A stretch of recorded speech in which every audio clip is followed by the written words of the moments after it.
What is knowledge? Most basic question we can ask in epistemology. Knowledge is a kind of belief, but not all beliefs qualify as knowledge. What distinguishes knowledge from mere belief?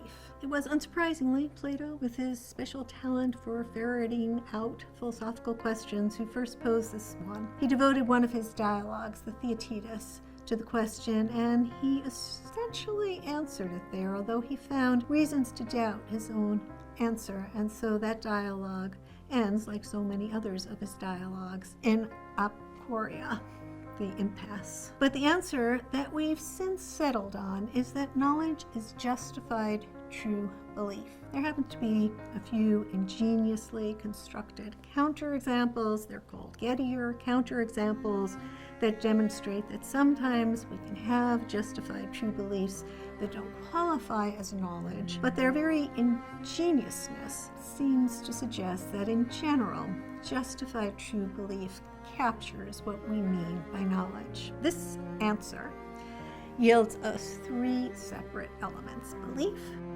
truth, and justification. First of all, knowledge is belief.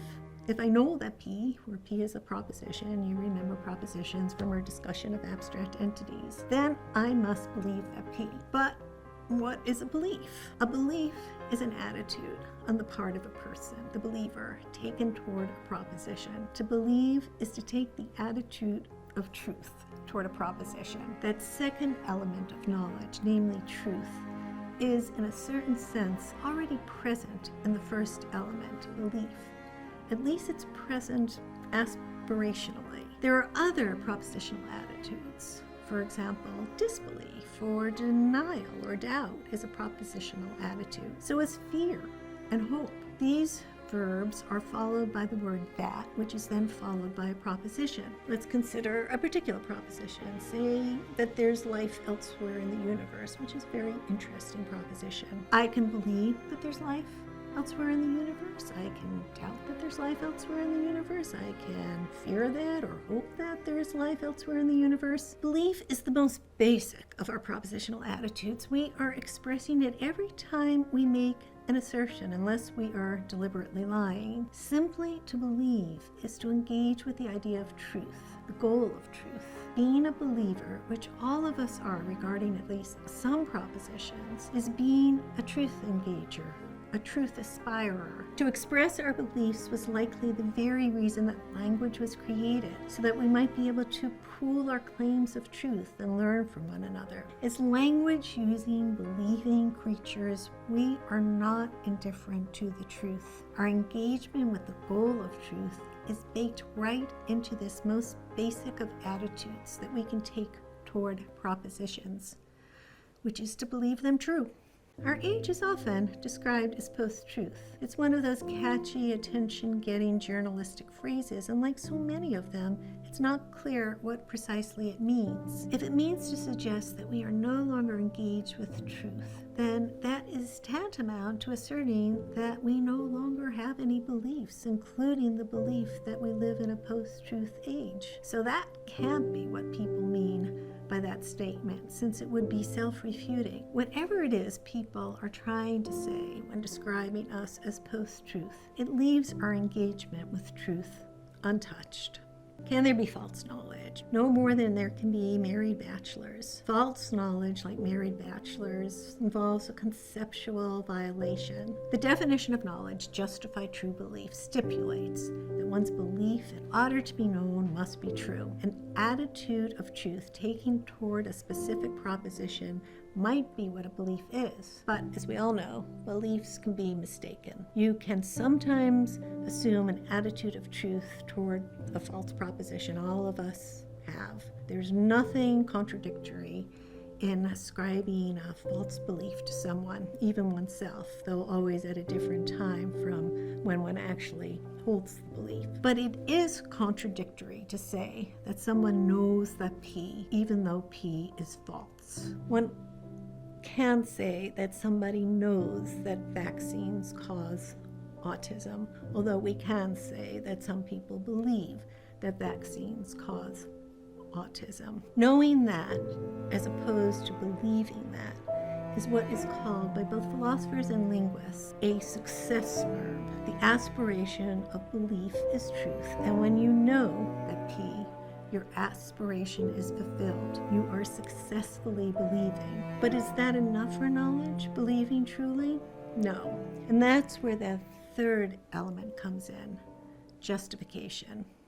Justification is meant to rule out your beliefs being accidentally true. Belief is an attitude of truth we take toward propositions on the basis of reasons. There are two things that we humans do on the basis of reasons. One is having beliefs, and the other is performing actions. And in both cases, because there are reasons, the question of justification comes up. The question comes up as to whether the reasons are good, whether we ought to believe as we do, whether we ought to act as we do. So there is a normative aspect, an ought aspect in believing, just as there is in performing actions. We are called to account in both circumstances. Let's go back to the belief that there is intelligent life elsewhere in the universe. And let's suppose, for the sake of argument, that this proposition is true. Compare the following two people who both believe truly that there's life elsewhere in the universe, though for very different reasons.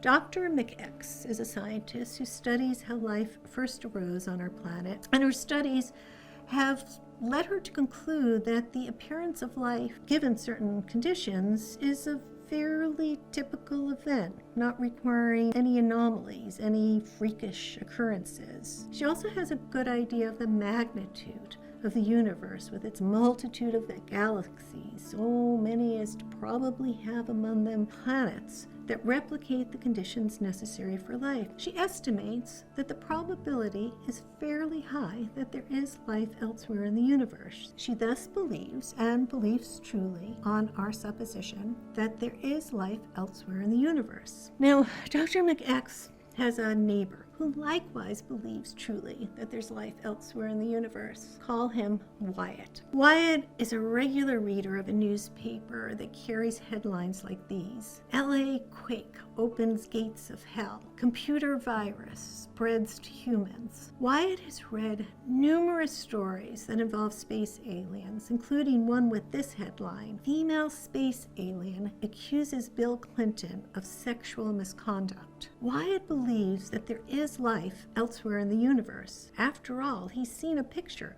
of an alien standing naked right next to Bill Clinton. Both Dr. McX and Wyatt believe truly that there is life elsewhere in the universe. Their attitude of truth toward the proposition are both equally successful. And yet I think that we would want to say that only one of them, sorry Wyatt, knows that there is life elsewhere in the universe. And that's where justification comes in. We believe on the basis of reasons, which means our reasons must impinge on the likelihood of our beliefs being true. The newspaper pictures that Wyatt regards as evidence don't do that. There are alternative explanations for how that picture came to be in this newspaper that are far more likely, indeed quite humdrum, than that someone photographed Bill Clinton standing leeringly next to a space alien. It seems entirely accidental that Wyatt's attitude of truth toward the proposition happens to be successful. For those of you who speak the language of Bayesian statistics, Wyatt's reasons haven't budged his prior. But does Dr. McX really know that there's life elsewhere in the universe? After all, her reasons for believing the proposition don't guarantee the truth of the proposition. Given all that Dr. McX knows about how non-freakish the appearance of life on Earth was and how vastly large and filled with stuff of our universe is, it's still distinctly possible that her belief is false. Yes, her reasons do impinge on the likelihood of her belief being true. Unlike Wyatt's, given Dr. McX's reasons, the probability of the proposition is raised, but probability doesn't amount to certainty. So isn't there something still a bit accidental about her belief turning out to be true? And because there remains something accidental about her knowing it, she doesn't know that she knows it. She knows there's life elsewhere in the universe, since she has a justified true belief, and that belief actually is true, but she can't know that she knows it. That seems less than ideal, epistemologically speaking. In the next chapter, we'll look at a philosopher who tried to improve on the epistemological situation, insisting on ideal epistemological requirements. In the process, prioritizing our faculty for reason as being capable of allowing us always, when we know that we know. His name is René Descartes, the man generally recognized as the founder of modern philosophy.